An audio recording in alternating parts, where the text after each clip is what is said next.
going to take a few minutes just to provide orientation to the teacher's experience inside MindPocket, which of course is the partner platform to Edmentum's academic content. MindPocket provides the language support. From the home page on MindPocket, we can just go to the login page and sign in as a teacher. And this is the teacher dashboard. We can always return to the teacher dashboard just simply by clicking this teacher's link here. You'll see that if we go to any page on the site, we just click this link to go back to the teacher's dashboard. The home page is an important access point for the courses. If you'll notice, when you're in the teacher admin, you don't have the courses option here. But when you go to the home page, the courses option appears. You have two paths of accessing the content from here. One is just through the books here on the home page. And this probably is going to be the easiest for the students, right? It's just book oriented. This is the 10 lessons in each book right on the home page. But the teacher can actually access a fuller list of the courses through here. Here's Runaway and Liftoff. These are our early primary language courses. But here is the Education City Kindergarten Language Prep. And if you drill into it, you've got math, science, and language arts. First grade, math, science, language arts. Second grade, math, science, language arts. Yep, so all of the CLIL support lessons are here. The students won't see all of these in the student's account. They'll only see Runway and Liftoff. So the teacher has more access here. If we go back to the teacher dashboard again, we can explore another tab. All right, so here's the Students Statistics tab. This is where you'll follow the progress of your students. And here we've got a student down here, Kenny Rogers. His overall points are 180. This is just a teacher's demo account, so we only have some dummy data in here. So here's Runway books 1 through 3. This is Runway lesson 4. So the student got 10 of the answers correct. The game score was 120. They got 180 points altogether, and they did actually record some voice recordings out of the content. Cats. Okay, so this tries count right here, the students can try the lesson 3 times. So if they don't like their score, they can try it again, but at 3 times it locks. They can't take it anymore. However, the teacher can override that lock by just resetting the lesson for the student right here. This is the actual lesson scores themselves, the lesson stats, but up here you have the test statistics.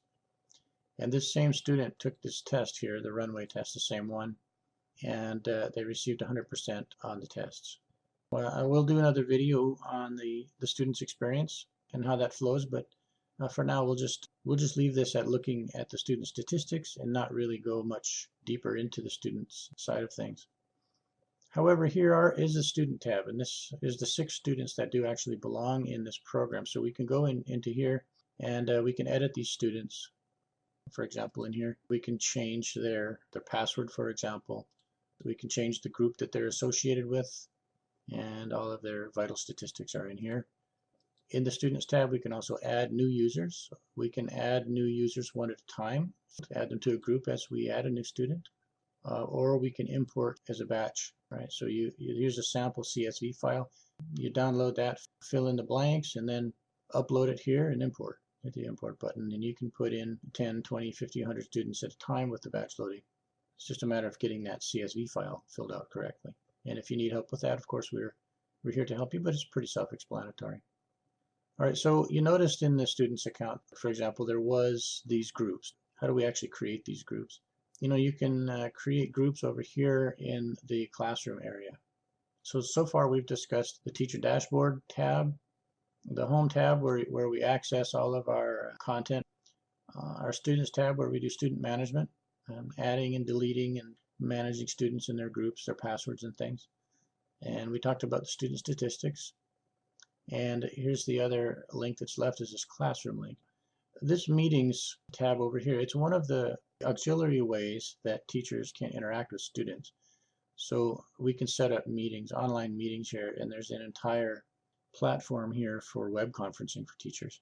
Another way down here is through this chat. So if your students are on, so you select a group and your students are on, like a teacher might say, well, you know, let's do homework together at 7 p.m. tonight. And then the teacher can log in and check to see who's here, right? and doing their homework. And of course, the students can chat with each other here. The teacher could chat with the entire group, or the teacher, if the students are here, the teacher can select an individual student and chat directly to them from here. But when it comes to setting up student groups, here's the group listing, and here's where we add a new group. So if I want to manage the students in a group, let's say, here I've got 2 students in this group. Here are all the students in my school, and I can move those students. I can migrate them in and out of this group. To create a new group, it's quite easy. We just go to add a new group. Here we put the group name, the description, save it, and then we can move students over into that group. And then once again, we can also put students in different groups from here. So we have 2 ways to manage student groups. All right, so this is the last tab I want to show you now, is this message tab.